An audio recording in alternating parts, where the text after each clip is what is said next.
Good evening, everybody, and thank you once again for joining us at Parents Engaging Parents Beloved Community Check-In. My name is Al Therese Frazier, the Executive Director of Parents Engaging Parents. I'm here today.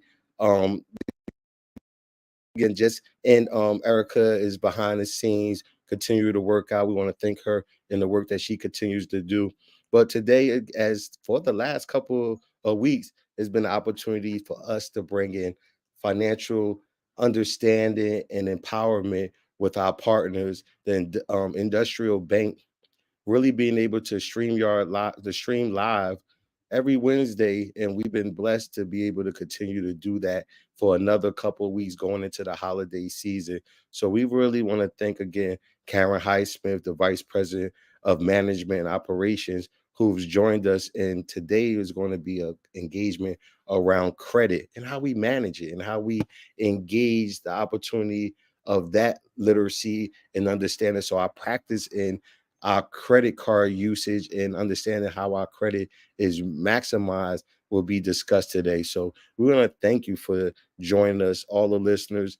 Like our page, subscribe to our YouTube, enjoy us in our energy on LinkedIn, but and also share. Let everybody know what we're into. Bring your comments, bring your questions. Karen is a open book for information, and I will definitely share any questions, any thoughts that want to be brought in. And also to the parents who have joined us behind stage, I want to thank you also for coming on live and being able to once again share your experience and also engage in today's opportunity of learning and building. So first off, I definitely always want to express the deep gratitude that we have for this journey, but also the people that help us do it. And that's the grassroots leaders. Grassroots is gathering resources available while supporting, sponsoring real organizing opportunities with a transitional synergy. It's led by the Real and Powerful Leader Council, and their unwavering support, and it's the backbone for what all our initiatives have been for the last several years. So we always thank them for being a part of what we've creating for our community to be able to take a grab and a hold to. But then we also want to thank our other sponsor, which is tonight Industrials Bank, bringing their time and energy to invest in what we do. And thankful to the Terrell Fund for always being supportive of us wanting to engage parents and meet them where they're at. So our mission at PEP is always to foster civic awareness, proactive community action. We aim to empower and nurture leadership cohorts, fostering transformative change for parents and community leaders. Our vision is expansive and extensive, yet we understand that we have the ability to work locally here in New Jersey and also scale up to our partners and parent engagement from across the country. So we look forward to having that opportunity and continue to move together with parents and community leaders. So tonight, we turn our focus once again to the subject close to all of our hearts and also critical to our growth, and that's financial empowerment. The North Star of this evening's discussion is once again credit and managing it, a fundamental aspect of financial wisdom. We are privileged once again, and I must definitely thank her constantly because she could be anywhere, but she came and continues to spend her time with us for the last several weeks and upcoming weeks to come. And that's Karen Highsmith, once again, the Vice President of Operation and Management, as our guide for tonight's focus on this session. Our collective journey towards financial empowerment is not just a journey of learning, but of action. Together, we stand as the forefront of change, equipped with knowledge and the power to make differences in this beloved community that we're building. As we proceed with tonight's dialogue, I encourage each of you to be immersed yourselves fully in today's engagement and discussion. The insight we share and the discussions that we have, they're just not words. It's not just words, guys. We're stepping stones to a stronger, more empowered community. Your participation, your voice is invaluable. So please do not hold back. Put the comments in, share, like our page. So let's embark on this journey together. Let's build, grow, and empower each other. Here at PEP, every step that we take is a step forward to a brighter and more resilient future for us all. So thank you again for being part of this journey. Together, we are not just a community, we are a force for change.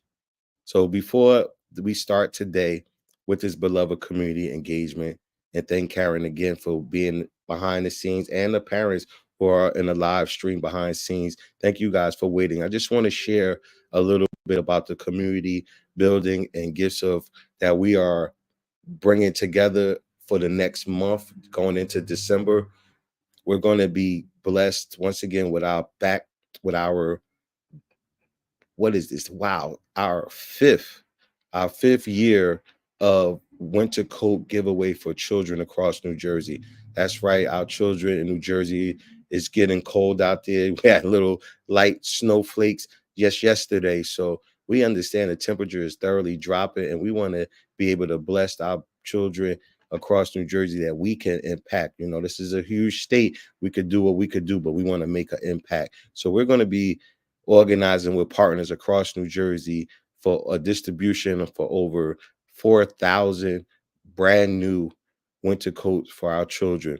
We're going to be in Atlantic City with our friend Jackie Atkins at the Showboat Resort, where we're going to have, and this is our second time in Atlantic City. This year, we'll be giving out close to 750 coats right there alone. So come through this Saturday, December 1st and December 2nd. December 1st, that Friday, will start between 4 to 7, and that Saturday will be also distributing between 10 and 2 o'clock that afternoon. So you have 2 different days to come and collect.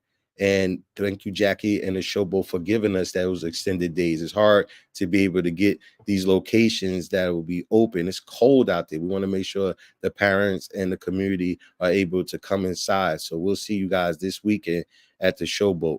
And also this weekend, our champion and a great leader down in Burlington County will be at West Hamilton this Saturday on the 2nd with Burlington County Emergency Services Training Center.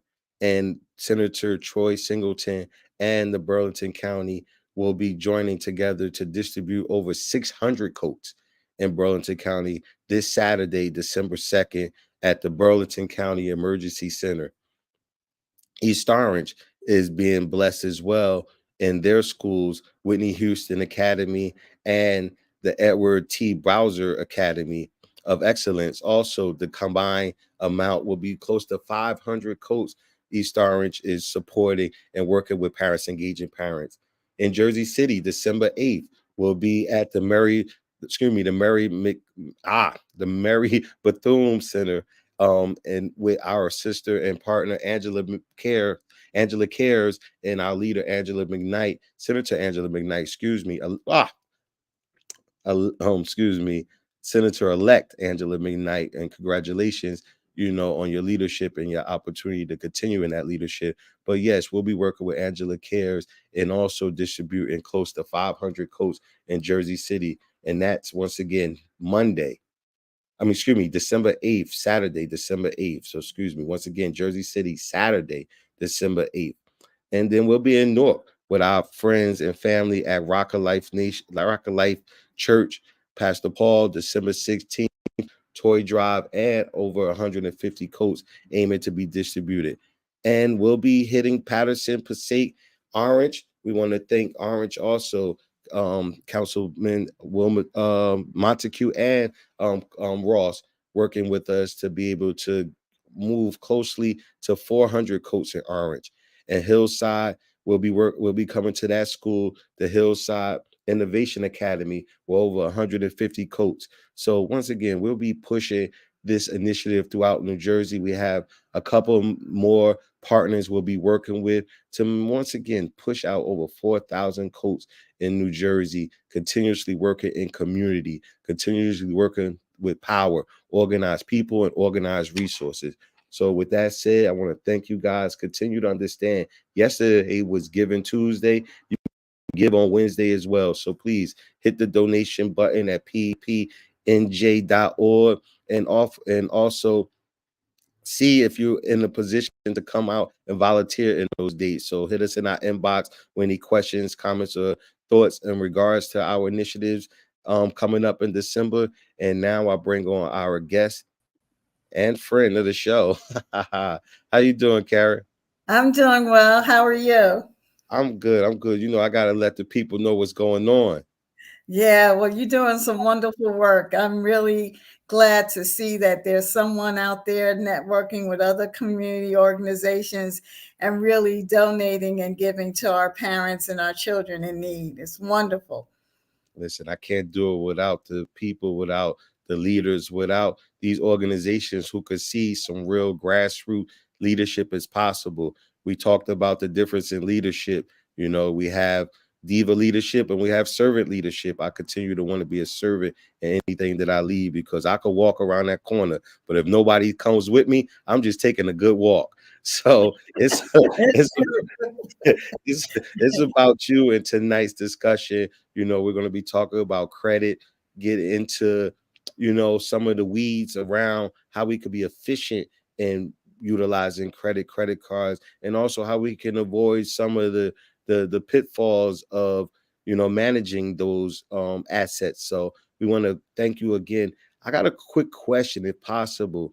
Can you give us some energy around the generation that's coming into the full of being in position to use credit cards, going to college, young parents aiming to try to figure out A to B?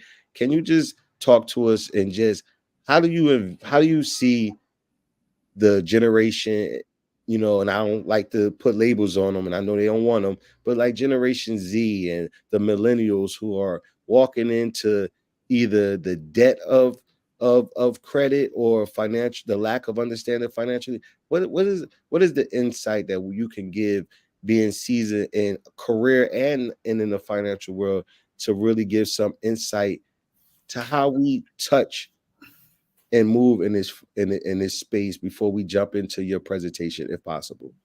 Sure. Well, I think that, there's a I think there's a positive and a negative. I think the positive is that many young people really understand and have seen the pitfalls of debt with someone they know or someone in their family, or they just understand that they want to get ahead and they want a quality of life and they want access and convenience, but they don't necessarily want debt. Now, I think the things that they don't understand is, some of the more technical parts of what's associated with the convenience of having a card and how to manage it. I think a lot of young people witness firsthand the issue of debt when they have to apply for financial aid if they're going to college.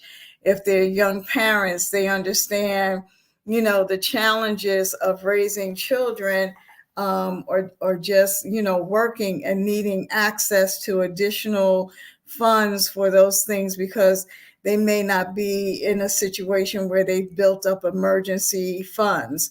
So I think that the positive side is they know it's available, but they don't want to get over their head. And the negative is that they need to use it, but they're not always sure of the pitfalls and the knowledge on how to manage using it so that they don't fall into a trap. So I'm hoping today's information is going to enlighten us all on, how to understand credit a little better and also how to use it to our benefit, regardless of where you are, or regardless to your generation. We all can benefit from understanding how to use it.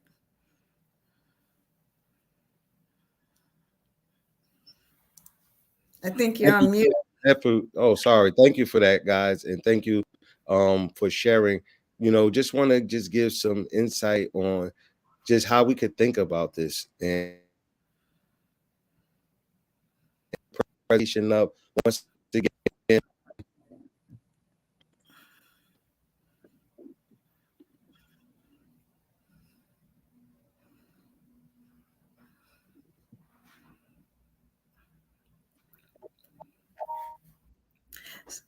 So today, So take it away. okay, so today, we're going to talk about credit, and we chose this as one of the series to come, in the fourth episode, because we wanted to make sure there was a basic understanding about banking, and then we wanted to make sure that people understood information about the importance of their credit score and credit reports. And so today we want to talk about credit and how it can be beneficial and how you can manage it, but also to go over the different types of credit and to understand some of those terms that we kind of see in all the paperwork around credit. But do we really understand the impact that it's having on how we're using it? So I'd like to start today with going over the series. So, banking, savings, credit scores, credit reports. Today, credit. Next week, home ownership. Series 6, future savings. And Series 7, identity theft. One of the things that you'll hopefully get out of this is that I put these in a sequence that I thought made logical sense in understanding the financial industry, so to speak, and how consumers have information and access, and how they use these things to help benefit their future financial well-being. So today we're going to talk about the types of credit, those common credit terms that we kind of ignore because we're so into just having the credit card. We don't think about the terms of the credit card and how they can create problems for us if we don't fully understand them. The different types of credit cards. And then there's a different terminology that credit cards use that is similar to credit terms, but a little different. And then the whole thing about, what are inquiries, soft and hard? You hear people talking about, oh, well, if you pull my credit, what is it going to do to my credit score? So we're going to talk a little bit about, a hard inquiry versus a soft inquiry, and, how to make the distinction and watch out for both. And then there are some pitfalls for first-time credit card users that I'd like to share with everyone. And then we know that there are all kinds of hidden fees and, hidden conditions in these credit cards. And I'm going to identify at least 3 of them so that you can be cognizant of it when you're dealing with a credit card company. And then we're going to talk about some of the features of credit cards, like what does it mean to do a balance transfer? And you see, all these credit card companies, they'll come along and they're like, oh, transfer your balances to this one card. So we're going to talk about what that actually means. And is it good? Is it bad? What can it mean? And then cash advances. You can see most credit cards will come back and they'll say, oh, well, you can get a cash advance of this amount of your balance.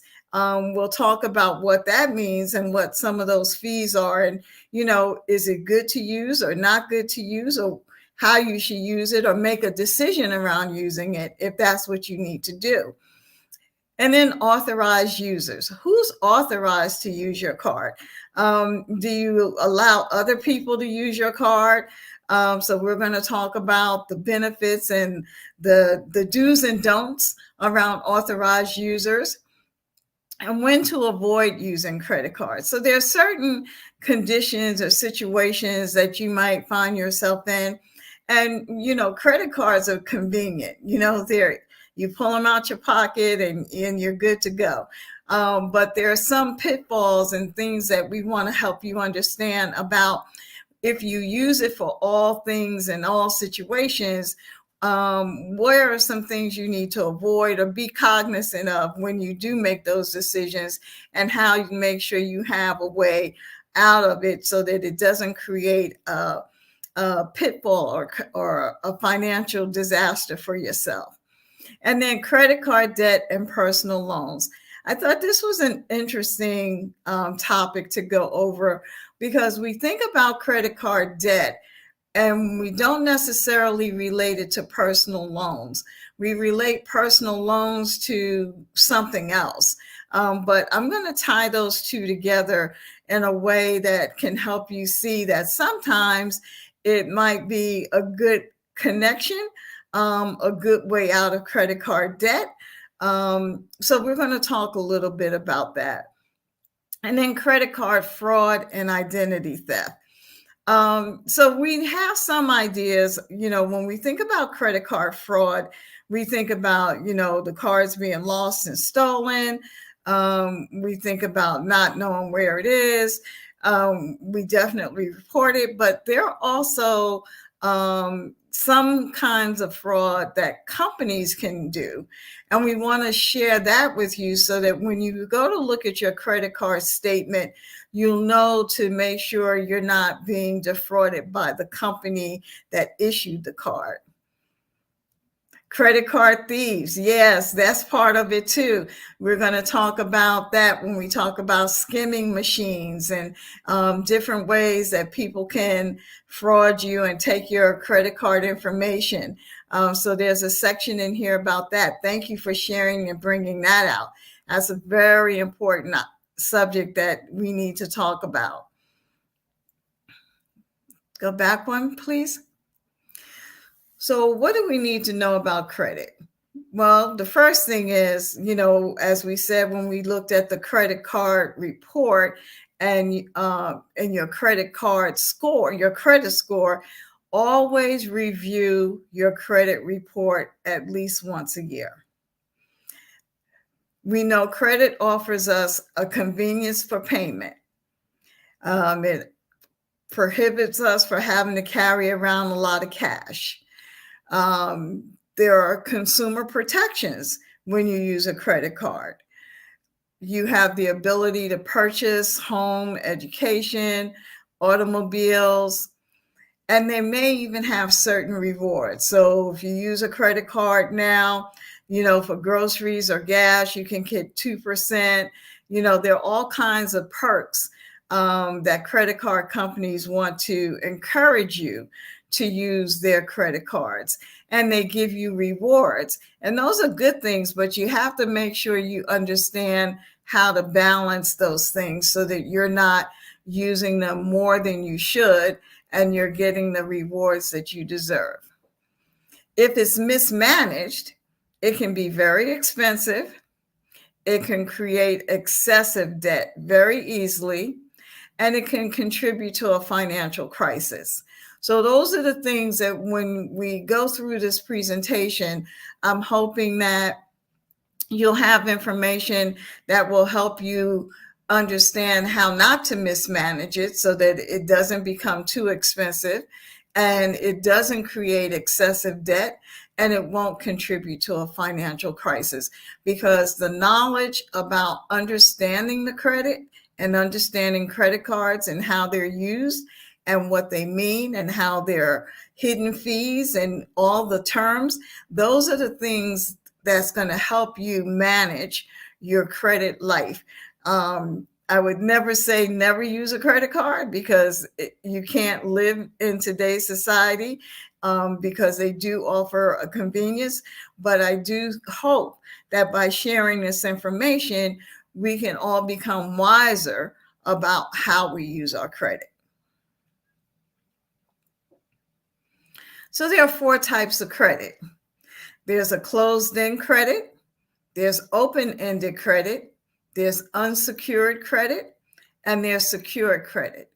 So closed-end credit, that is more like your student loans, your personal loans, your mortgages, your car loans. And those are closed because they are issuing you a certain amount of money for a particular term with monthly payments that happen on a regular basis. So it's closed because it has a beginning and it has an end.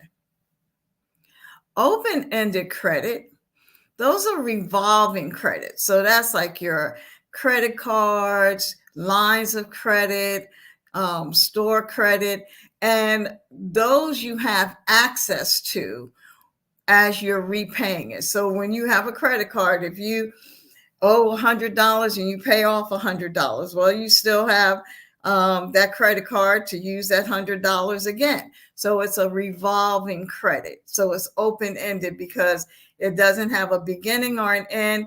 And even though it may have a minimum balance, you're not required to pay the minimum balance. You can always pay more. So that's why it's considered open-ended. Unsecured credit. So these are credit situations where a creditor is considering how much credit worthiness you have. They're looking at whether you've had a credit payment history, your capacity and your ability to repay the credit, and also whether or not your credit worthiness, your credit score, gives them the indication that you have a willingness to repay the debt. And you'll see unsecured when you go apply for a credit card. You know, even though the type of card may be revolving, it's unsecured because it's not attached to anything else that you own, which leads to secured credit cards. So secured credit, is a loan made based on you having to put up something in order to get that loan. So collateralized credit. So if you were to buy a house or you had a car, they're looking at your assets.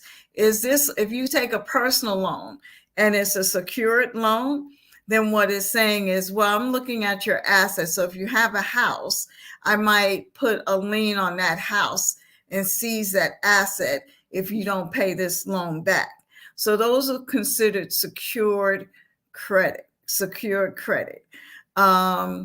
So it's interesting when you go to apply for a personal loan, you can get a personal loan that's either unsecured and you'll have an associated increase fee or interest rate, or secured where you might get a lower interest rate because you're allowing them to attach a collateral to it, like your house or your car.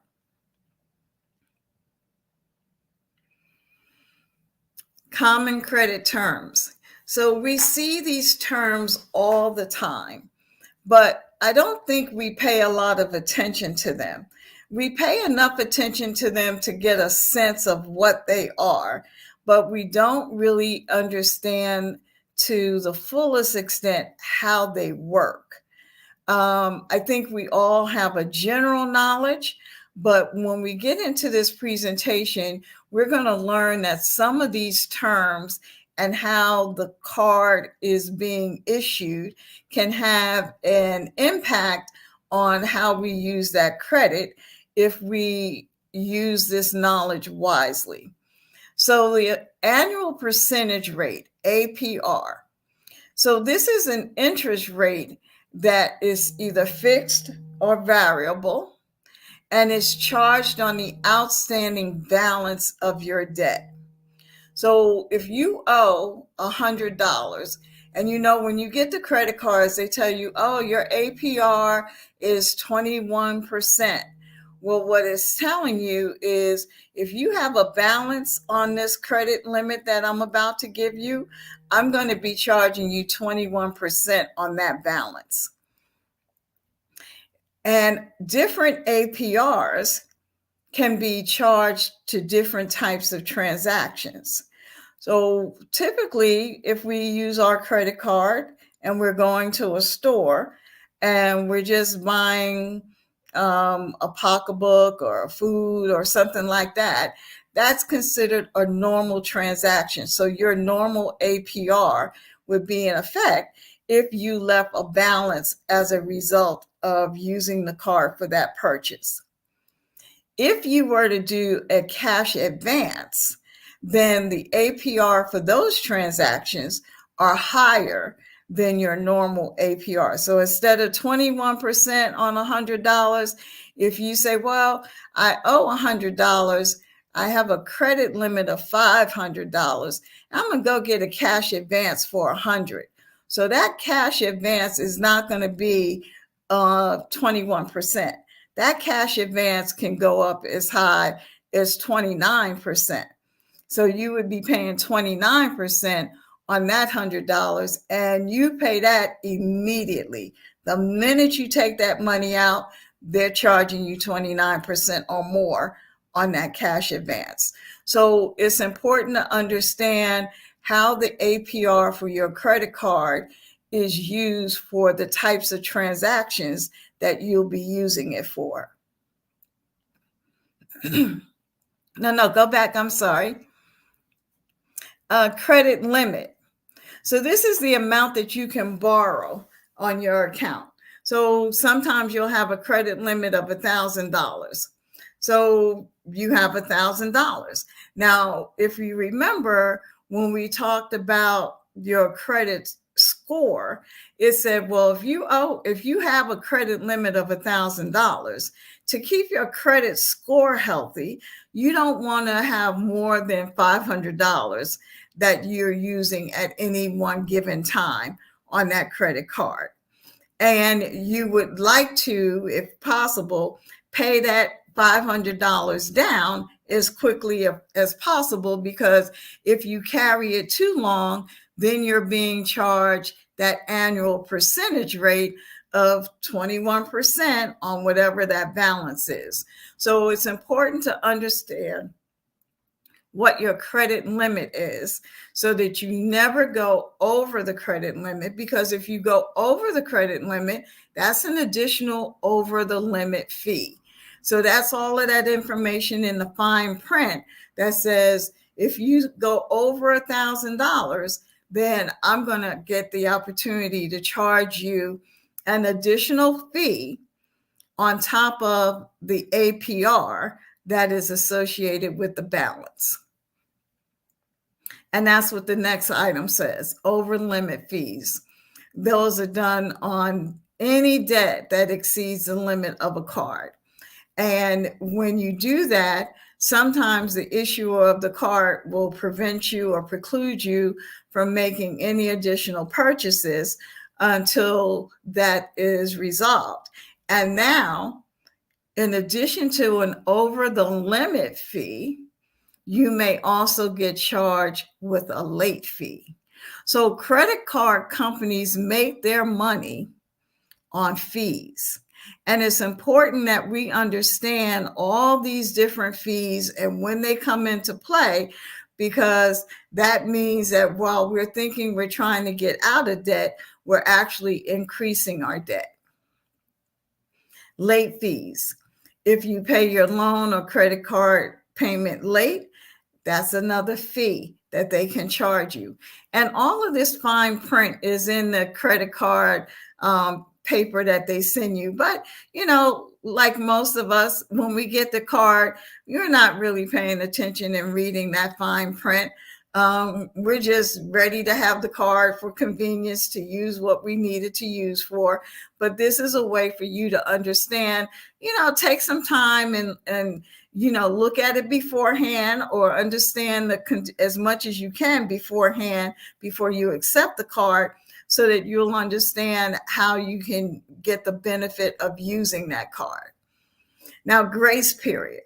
So the grace period is typically a length of time that credit card companies give you before you have to pay the bill. So, they say, okay, I issued the bill on September, say November 20th, but the bill is due December 7th. So that means you have from the 20th to the 7th to make sure you pay that bill so that it's not considered late. Annual fees. Now, unlike APR, annual fees are the fees that the credit card company can charge just to have the card. So sometimes you'll have companies like American Express, depending on the type of card, they'll have an annual fee of, say, $100. It's going to cost you $100 just for me to give you the card. And then you'll have all these other fees on top of any balances, if you go over your limit, if you pay late. So all of these fees are important to understand. Joint accounts. So you can have an individual account or you can have a joint account. And the joint account is used, they look at both credit scores. So when you go and get a joint account, it's not just you, it's whoever you're signing up for the credit card or the loan with that they're looking at. And that will impact what kind of interest rate you get and how much credit you'll be given.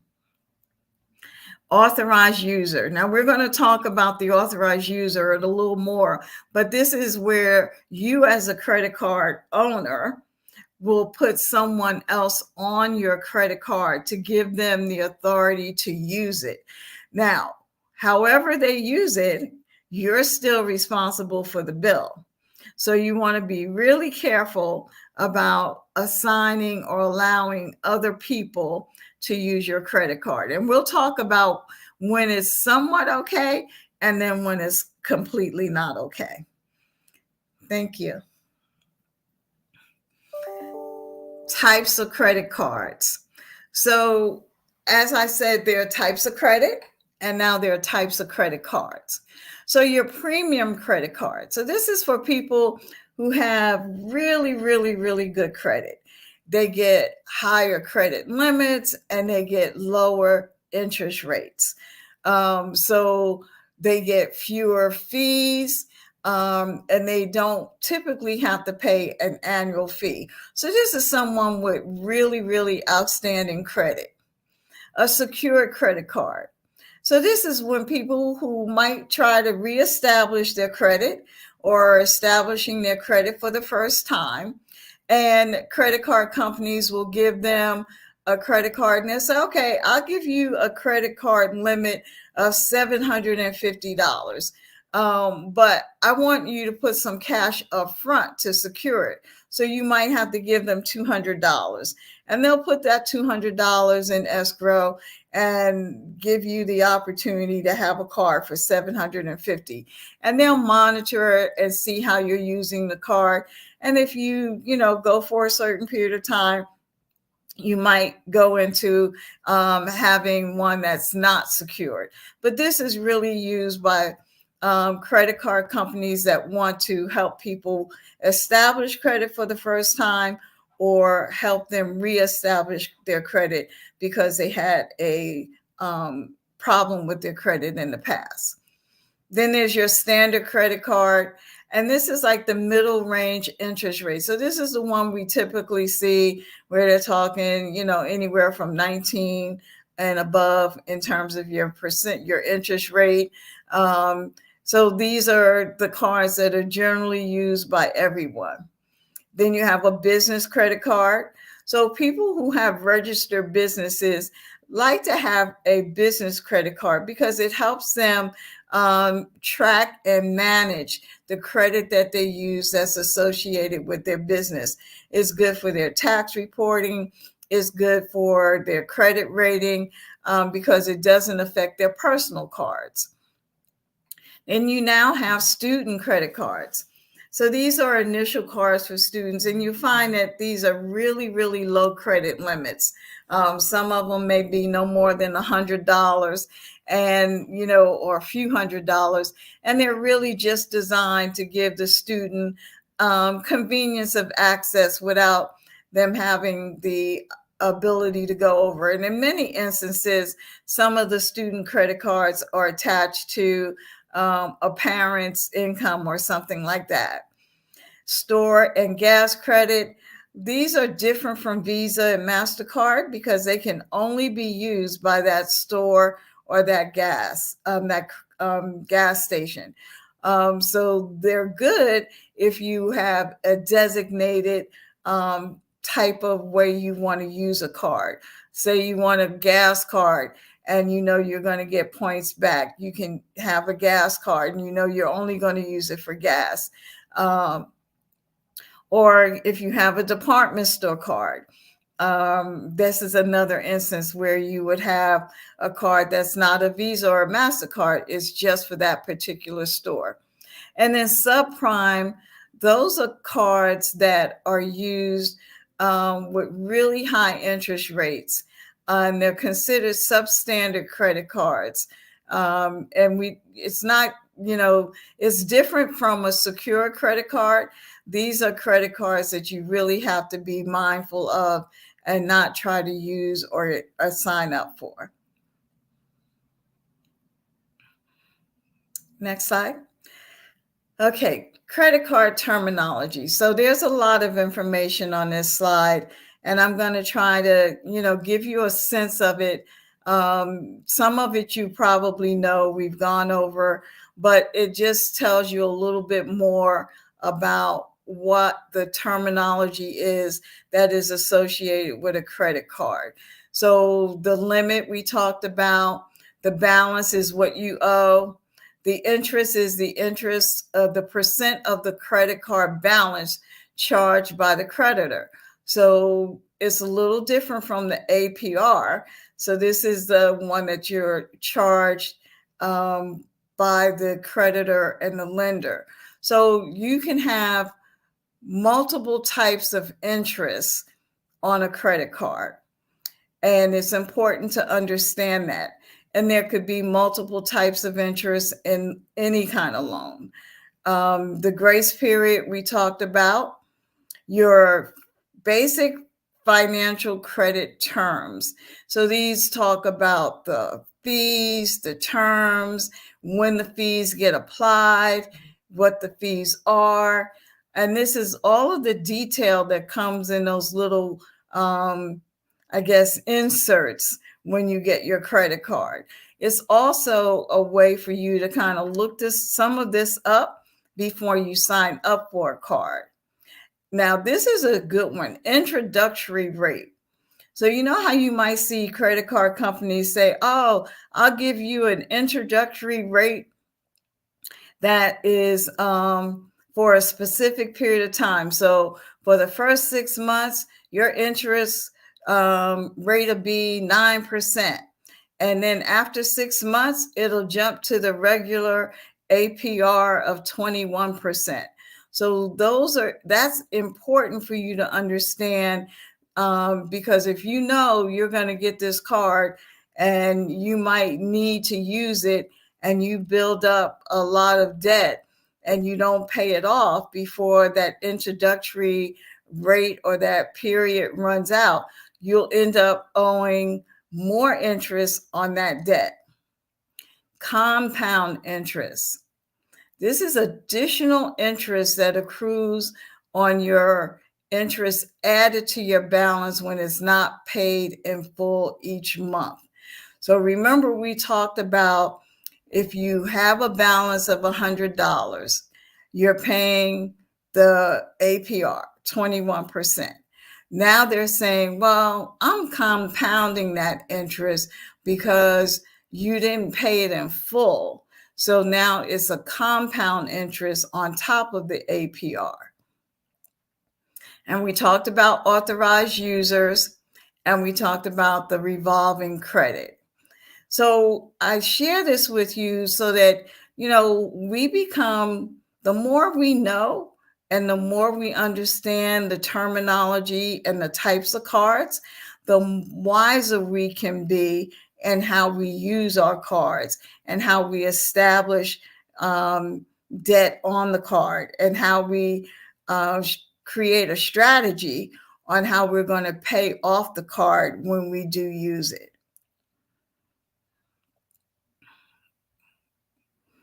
So here's some more. So there's an annual fee. We talked about that. That's that fee that they charge you just to have the card.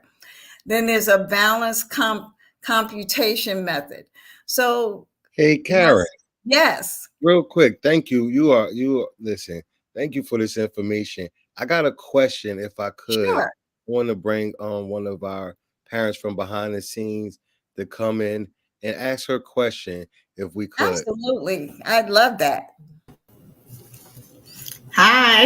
Hi, how are you? I'm well. Thank you. Thank you.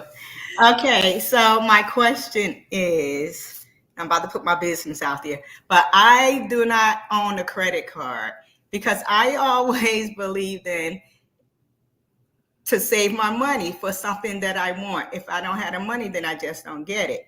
So my question is, is it important to have a credit card? And if so, how important is it to have the credit card? Oh my, what an awesome question. And first, let me say kudos to you for paying yourself first and saving your money, because that is essential. However, if you were to apply for a loan, if you've never had a credit card, the issuer of the loan has no way of determining your credit worthiness. Okay. So it could be it could weigh against you. And so that first loan or that first credit card, you could end up with higher interest rates, because if you go for a personal loan, they have nothing to measure you on. Okay. So because they're going to be taking a risk on you, they might say, well, you might want 5,000, but I'm going to give you 3. You might, because you had a good job, you're saving your money, but you still have never had credit. So instead of giving you an interest rate of 10%, you might get an interest rate of 19%. So those are the reasons to establish a credit card, but the management of that card is just like you said. If you were to use it for a purchase, you already had the money saved, so you could either pay it all off before 30 days so that you don't have all that interest compounding on you, or if it's too big of a purchase to pay all off and you say, well, I know I'm going to pay this down in 30 days, in 60 days, you know that you're only going to have a limited exposure to the interest on the balance. Okay. But what an awesome question. Thank you so much. You. Please, more of that. Okay.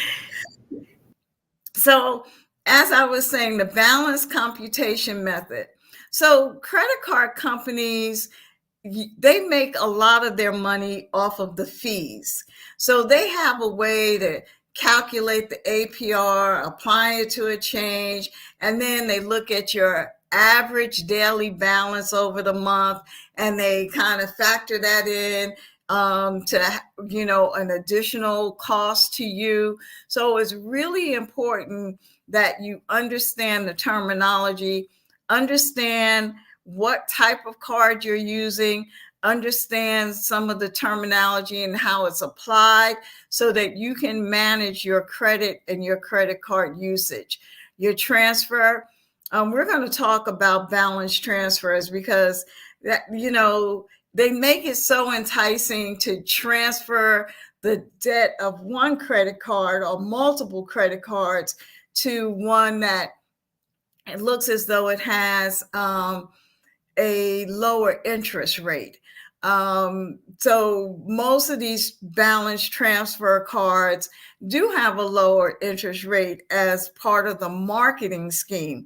But what they don't tell you and they tell you in the fine print is that after so many months or a grace period, it's going to go back to a normal interest rate. So that's why you have to really be mindful on a balance transfer. Cash advance, we'll talk a little bit more detail about this, but this is when you say, well, I got $1,000.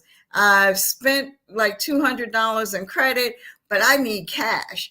So I'm going to go to the machine and I'm going to get a cash advance on my card. Well, the minute you do that, you are paying a higher interest rate on that money you just pulled out. And I would say, if there was an emergency and there's nothing else, then you have to do what you have to do. But be mindful of what you're doing when you do that, and try to avoid using credit cards for loans of cash. So that's just something to be mindful of, and know that if you use it, you're going to be paying a really hefty interest rate. And then rewards. So, every card, just about every card out there nowadays has some kind of reward: cash back, airline discounts, points to redeem for certain shopping items, or other types of incentives. And these are good if you are the kind of person that tracks them and are going to be using the rewards that they offer. So if you have a card and it's saying, wow, I'm going to give you a reward on airline discounts, but you don't travel, then that reward isn't doing you any good. If you have one that says you can redeem certain points or so many points with every purchase, and then if you purchase again from me, I'll give you so much of that in cash off your next purchase, and you're going to use that a lot, then that might be a good card for you. So understand the rewards and how you use the card and what rewards are beneficial to you. We talked about late fees. If you don't pay on time, there's a late fee and other types of fees that can get added to your bottom line of what you might end up owing. And the finance charge, the monthly interest fee added to your account when the balance is not paid in full. So we know that there's an interest rate, and now we know that there's a finance charge. There could be an over the credit limit fee. There can be a late fee. There can be all kinds of compounded fees. So it's really important that you understand the detail attached to your card and how you're going to use it, so that you don't fall into paying down something and not paying it all off, and finding that the balance didn't go down as much as you thought it would, because they had these other finance charges and fees attached to it. That's why they say on average, it can take 30 something years to pay off a credit card if you're only paying the minimum balance or the minimum amount. So just be mindful of that. And then your credit card fees, charges for annual, monthly, cash back, international use, other fees. So, that's how they make their money. So quite naturally, if this is how they make their money, they're going to have these little hidden factors and hidden fees that are going to just keep coming to your bottom line of debt that you end up having to pay them for. So managing that card and understanding the terminology is really essential to you being able to use it to benefit you and not necessarily them.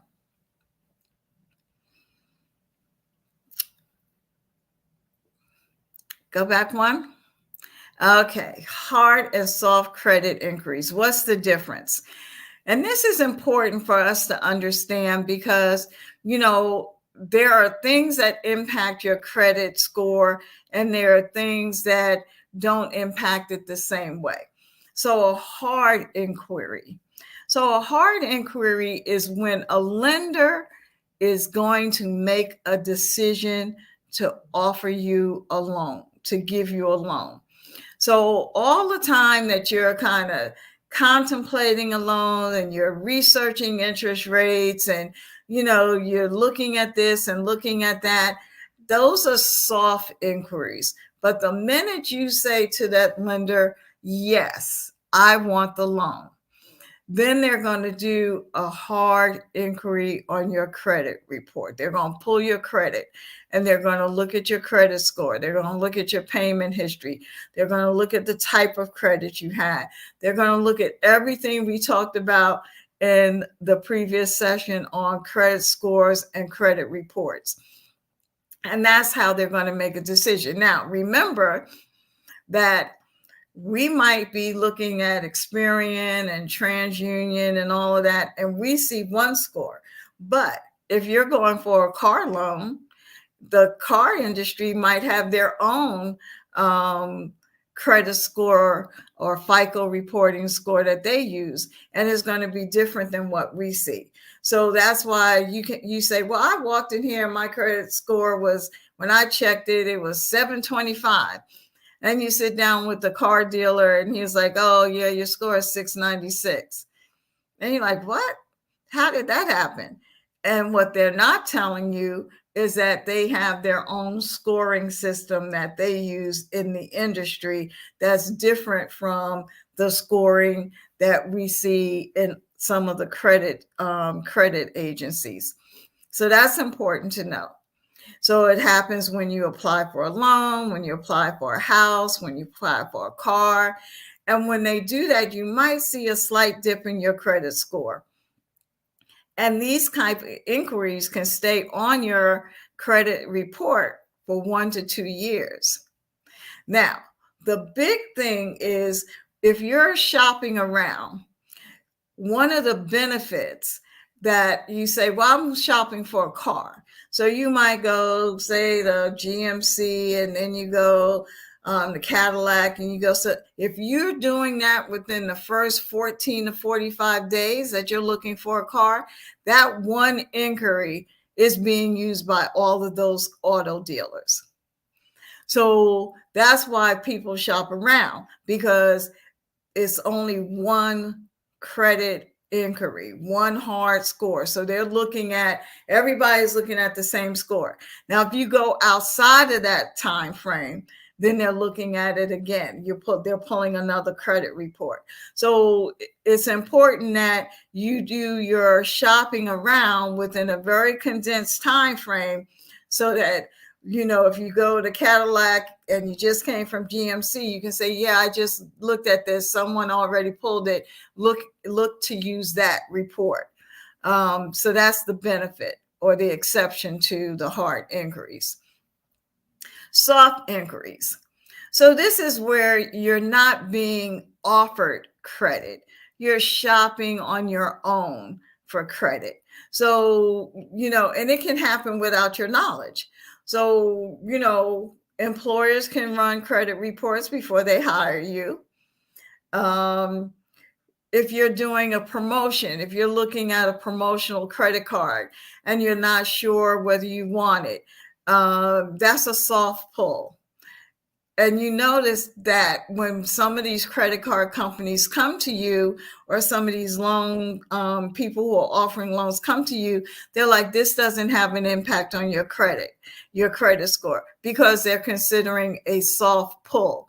And it's not until they make the decision to give you the loan or to give you the credit that it becomes a hard pull.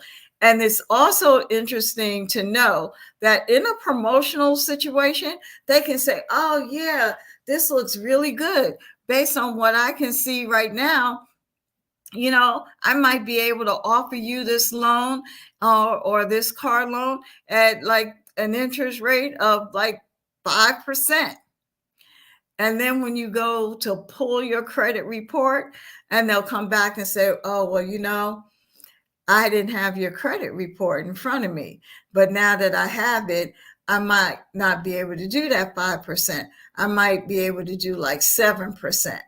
And so if you say no at that point, and you go someplace else. Well, now you had a hard pull. And if you're not doing your research within 14 to 45 days, somebody can pull your credit again. So that's something to be mindful of. And it can also be used for apartment rentals now. Some apartment homeowners who are renting out their apartments, they do credit checks. So it's really good to understand, if you check your report, background for employment, promotional offers, apartment rentals or home rentals, and even insurance agencies. They're all looking at a soft pull on your credit report. And is there an exception to it? Well, you can be pre-approved with a soft inquiry. That's what I was just talking about. And then when they go to do an actual offer, they do a hard pull. And that's where the interest rate can change.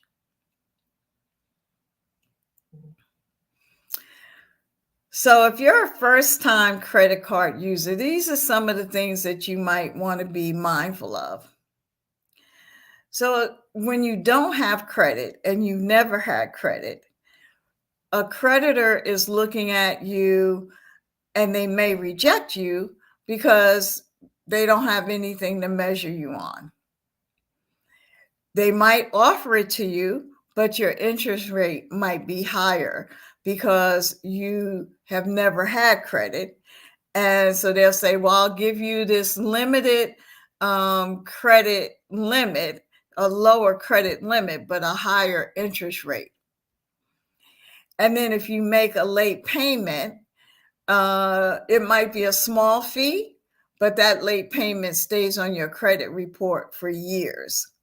And even though they're supposed to remove that late payment once you restore it, they take forever, sometimes never, and you have to dispute it to get them to remove it.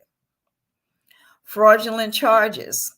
If you've overcharged, make sure you look at your statements, match it with your bills and your receipts for purchases.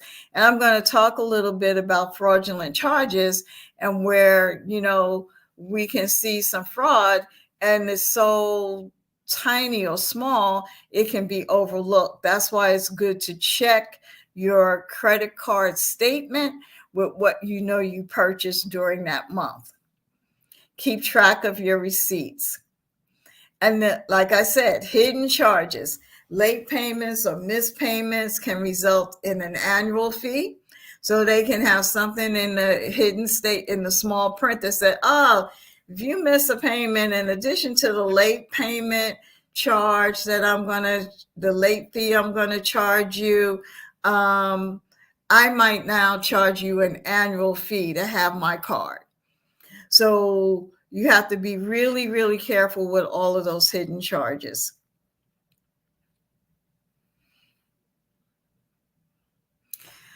Okay, here's some ways that they can trick you.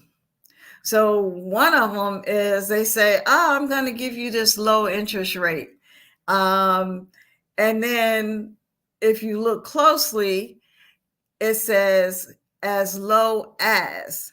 So they say the interest rate is only 4%, but in the fine print, it says it's as low as 4% and as high as 24%. So those are the things that you have to look for when they say low interest rates. Look to see if there is a as low as in the small print. Fees. So there are annual fees that they can charge. Inactivity fees. So you might think you're doing a great thing. Oh, I paid that card off. I'm so happy I don't have that credit card debt anymore. And then you get a bill from the credit card company saying, well, you haven't used your card. So there's a fee for not using this card. So one of the things you have to manage is understanding, well, let me just, $25 here and pay it off because there might be an inactive fee. And then the late fee, we all know that they're definitely going to charge a late fee if you don't pay that bill on time. and then changes to your credit limit. So you might start out with $1,000 and you pay it off and you're using it occasionally, and not keeping a big debt. So they might say, oh, you know what? I'm going to increase your credit limit. And when they increase your credit limit, your credit score might drop a little bit, depending on how it's looking with the rest of the balances that you owe. Because remember, when we talked about your credit rating, it was all about the percentage of the ratio of debt to the amount of credit that you have available to you. And then if you say, well, I had $100 left on that credit card, let me spend up to $100. And if they hadn't taken the fact that you paid that bill by the time you charged that additional amount, if it hadn't been reconciled, you might be subject to an over the limit fee. And that could increase your credit, and they can increase your credit limit without you asking for it. So these are some of the things that companies can use to trick you. So you need to be mindful of what their rates are, what their fees are, and then how do you get increases to your credit limit.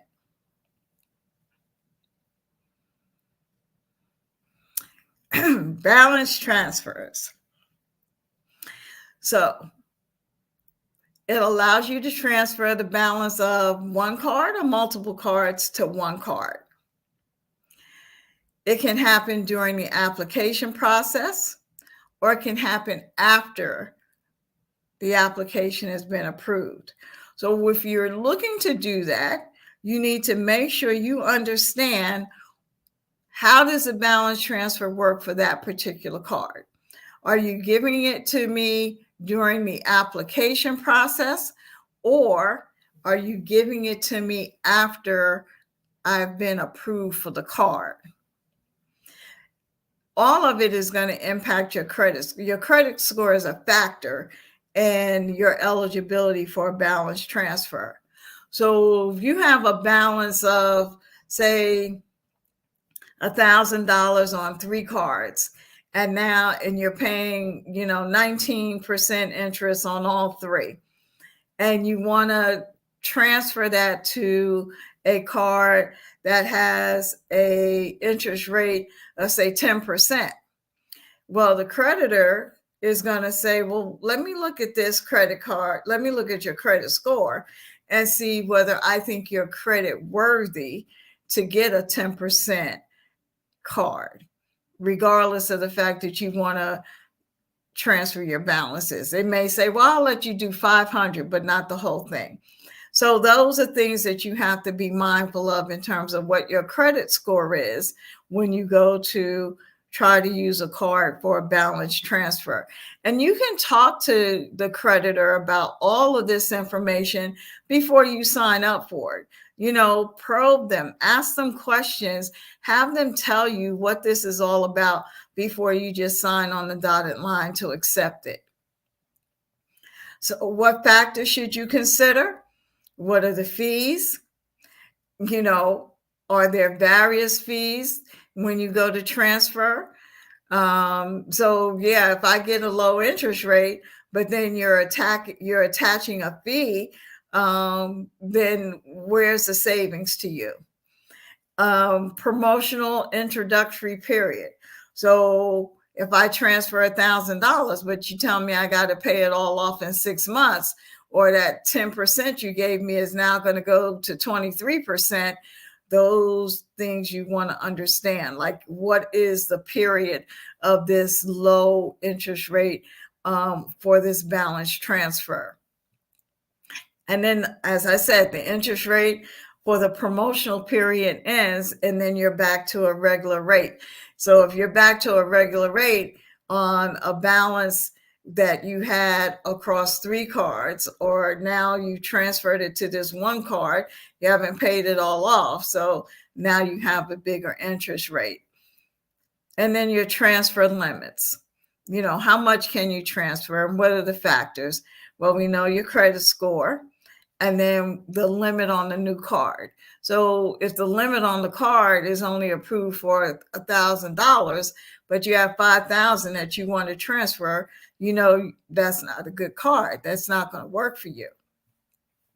And then what are their internal policies about transfer? So that takes into account, when is it being issued to you? Is it at the application or at the time that it's completed? What is the length of time for this probationary or introductory period? So all of those things are their internal policies that you want them to explain to you before you say yes.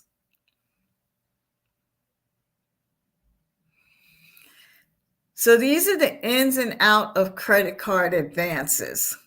So we talked a little bit about this. So we know there are higher interest rates. So no matter the minute you pull that money out from a credit card, whatever that interest rate is gets applied immediately. And then the interest begins to accrue on cash advances. So the one thing about the cash advance on a card is it's an actual loan. So when you use the credit card for transactions, the credit card company is like, oh yeah, okay, we understand that, you might have multiple transactions. It's a revolving credit. You're going to pay me so much a month towards whatever balance you have. And we all understand that I'm going to have these fees that I attach to you for any balance that you keep, or if it's late or over the limit. So we all understand that. And that's all built in based on transactions and the types of transactions. Well, a cash advance is a transaction too. And they say, but on this transaction, all that other stuff doesn't apply. The only thing that's applying is the minute you take that money out, I'm going to increase that interest rate. So instead of, the 19%, I might be like at 29, 30% on a cash advance. And that's immediate.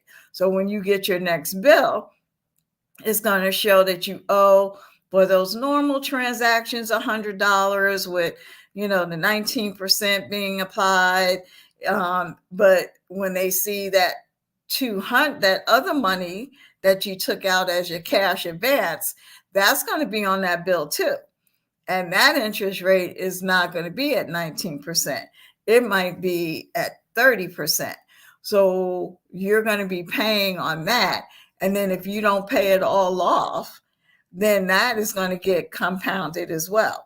So you got to be really, really careful when you use a cash advance, how you use your cash advance, and have a strategy on how you're going to be able to pay off that debt.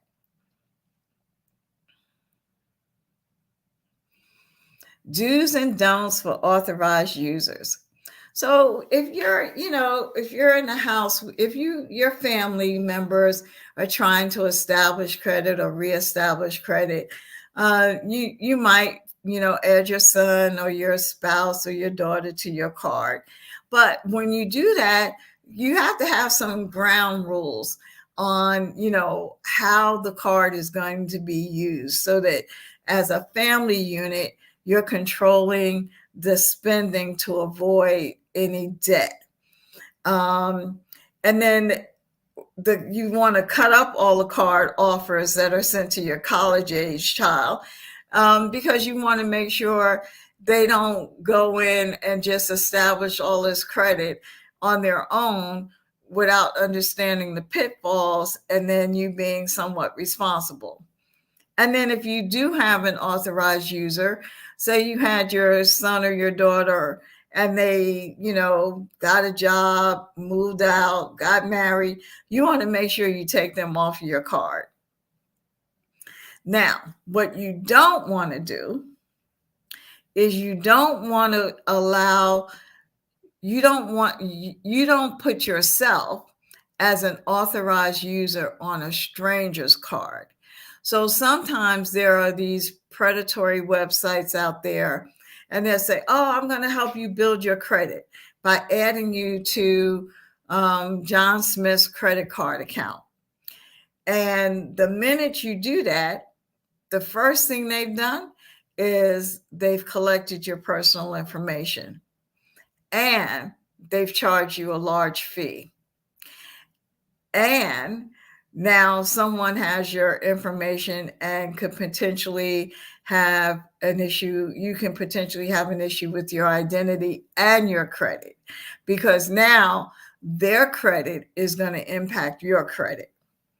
So all the negatives on that card will not only be on that stranger, they'll also be on you.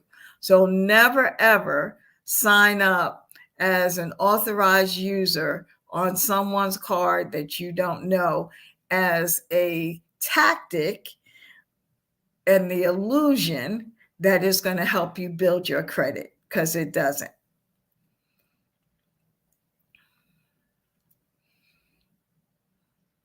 Next. Okay. 10 things you should never buy using a credit card. Now, I mean, some of these things we might use, but here's some rationale to keep in mind if you were to use it. So if you put your tuition on a credit card, the interest rates are really high. So now you're going to have a large number on a credit card with high interest rates, which can create a financial issue downstream. Weddings. Well, they don't advise using your credit card because you can lose track of spending. So if you're going to use it for a wedding, limit the area or the type of expenditure you're going to put it on. If you're going to use it just for the flowers, then use it just for the flowers, but don't have it open-ended to everything that you're going to use or have in your wedding, because you can lose track of your spending that way. Taxes. If you owe the IRS and you pay them with a credit card, they are going to have additional fees that they charge you. So you might not have a choice, but just be mindful that it's going to be more than what you owe the IRS, because they're going to attach a fee to it. Mortgages. Most mortgage companies won't let you pay your mortgage with a credit card. It's just, in many instances, it's just not allowed. They want that money to come directly from a bank. And in many instances, a lot of them will try to have an auto payment. You see the option auto pay. Let me just take it directly out of your account without you having to write me a check or anything. Vacation. Well, you know, if you go on vacation, you're having a good time, the convenience of a card is good. But again, be mindful how you're using it, because it can create debt. And if you don't have the backup funds at home to help mitigate what you put on that card, now you have a debt situation that you have to come up with a strategy to overcome. Medical bills. They don't advise using your card as a loan. They, find that you can always contact the medical provider and get a payment plan or something like that. But if you don't have to use your card, then it's good not to. Secret purchases. Now, I thought this was interesting when I saw this one. So they're saying, well, if you're buying something you don't want anybody to know, don't put it on the card, because the card is creating a record of everything that you purchase. Bar tabs. I thought that was interesting. They say use cash to avoid overspending. And then luxury items. If you can't pay for it, don't charge it. So these are just some things to keep in mind, not to say never use any of these things, but if you do, just be mindful of some of the, potential negative impact that they can have on your credit card utilization. Next. The benefits of consolidating your credit card debt to a personal loan. Well, If you can get a personal loan to consolidate your debt, you're going to pay less in interest because most personal loans, the interest rates are a lot lower than the 19 to 20% that you would pay on your credit cards, especially if they're multiples. You can pay the credit card balance faster because instead of it taking you 30 years to pay the minimum amount on all of the credit cards, especially if you spread yourself a little thin, in a personal loan, you can take that out for 3 to 5 years and pay all of it off and not have the personal loan or the credit card debt. If you take out a personal loan for $5,000, but you only have $3,000 in credit card debt, well, it gives you some excess money to use on other things. And instead of making multiple payments of 50 to 75 or whatever the number is, because you're trying to pay a little extra on each one of those cards, if you were able to consolidate that into a personal loan, you're making a single payment for multiple cards. And you have a fixed repayment period. So you can do it, 1 year, 2 years, 3 years, 5 years, depending on the amount and the borrower, the lender.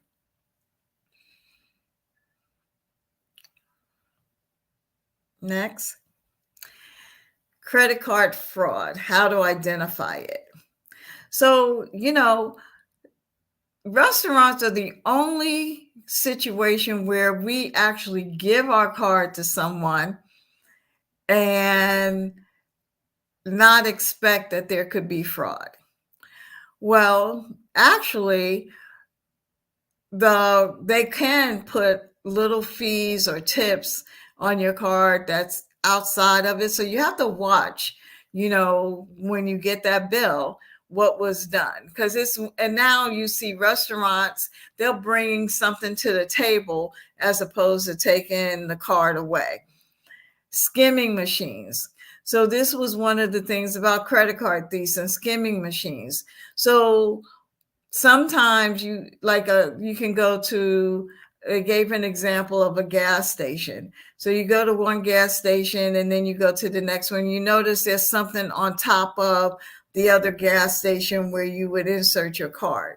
That's considered a skimming machine, and it captures your personal information. I know not too long ago, they used to have these people who had the ability to walk by with this type of device and would pull magnetic information. And they came out with all of a sudden these RFID wallets and things like that make it challenging or more difficult for people to just be standing near you or walk by you and gather your credit card information. Applying for credit. So someone can open credit in your name.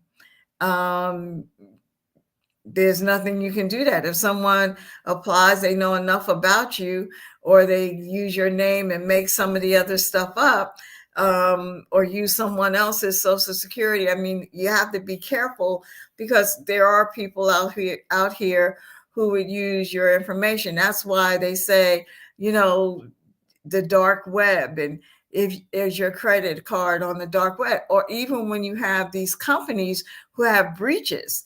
Well, what do you think the breach is? The breach means that someone got into their system and got access to your information, and now your information could be used. And that's why those companies come back and they say, well, we're going to offer you a monitoring of your credit report for a year so that you can see if something happened on it that you didn't do as part of that data breach that they had. Systematic overcharging. So companies can sometimes charge for things you didn't request. So say you have a subscription and you canceled the subscription, but then they act like they didn't really get it in time. And so you saw another charge, and you call and say, well, I canceled that. And they're like, oh, okay, well, I didn't know that. or I didn't get that, or we didn't process that, I'm sorry, but you had another charge. So that's why it's important to really, really look at your statements to make sure that you don't have any systematic overcharging going on. And then if you lose it, well, lost or stolen means that, fraud is potentially on the horizon, and you have to immediately call the company and stop the payment, ask them to do an investigation, so that you don't get charged for anything that happens after that particular point that you knew it was lost or stolen. Next, how to combat it. Review your statement. It's so important to review your statement. Look for small transactions. Most people are doing this with small transactions. I'll give you an example. Our children love these little games on their phone. And they say, oh, for 99 cents, you can buy, this little store, you could buy this house in this little meager world. Well, those are the kinds of transactions that are small, but can add up because it's 99 cents. And then you look and you're like, oh, wait a minute, I didn't buy anything this month, but you see that 99 cents or that $1.99. So those are the kinds of charges that are small that you want to look out for, because most people, some people are using small transactions as a way to test whether you're looking at your credit card statement until they get to the point that they think you're ignoring it, and then you see something big come about. How to deal with credit card fraud? Well, the first thing is contact the company and ask them to begin an investigation. And depending on the severity, they might want a police report. And in some instances, they might want you to sign an affidavit that you didn't make the purchase in question. And then, you might be issued a new card, but they'll close the other one out before they issue the new card. And how do you prevent it? Well, really be careful how you store your credit card information. Don't use unsecure websites, writing information down and, or giving it to other people or having it someplace where other people can get access to it, can be pretty dangerous. And now you can have alerts. Credit card companies, banks, they'll send you alerts if you opt in. And they'll let you know if something suspicious is happening or a transaction came about that they're not typically used to seeing you do. You'll get an alert. Now, the one thing that's available to you, but it has some challenges associated with it, is if you were to call one of the 3 credit bureaus and tell them to freeze your account. Doesn't cost you anything, but it can prevent cards being opened in your name, but it can also create a challenge for you when you want to use that credit card or you want to open a new credit card. So, a freeze is something to use very cautiously if you ever had to. Well, this brings us to the end of our presentation today. And one of the things I want to encourage you to do is Industrial Bank has a free of charge, doesn't cost you a thing. You don't have to be a customer. You don't have to open an account. You just have to use this website, this link, and it will give you the ability to establish your own financial journey. It's not attached to any bank accounts. It just allows you to use all of the tutorials that are there to track your journey. It'll give you recommendations on what you need to do to meet a financial goal. So I encourage you, if you can, to just look into it. And you actually set up your own Enrich account free of charge for you to plot your journey and your financial success. Thank you for listening and taking time to join me today. Well, Karen, thank you so much. As usual, a wealth of information. for us to digest, for us to dig back into, and to really sit on when we take an opportunity to really think where we're going with ourselves, our family, and as a community. Tawana, you want to share before we close out? No, I think this was great because, all of these, topics and everything, it's things that are also real, things that are happening in our everyday lives. These are very important topics, very important. Thank you. I'm so glad that you're enjoying them. I'm Yeah. enjoying presenting it. Yes. Well, thank you guys, and we look forward to coming back next week with another topic. What we talking about? Housing? Home What's ownership. Home home ownership. ownership? Yes. Yeah. Y'all got y'all coins stacked up and saved up. Like, it's just have a conversation. Nobody's asking you to purchase nothing. We Nope. just talking about this. Like, you should be cooking, grabbing your plate, sitting down, and just grabbing some information. It don't cost you anything to tune in, to listen, to share, to hit the like button. Hey, even if you don't want to hear it, share it to somebody else so they can once again be able to be elevated in their situation as they have family and communities that they want to see grow.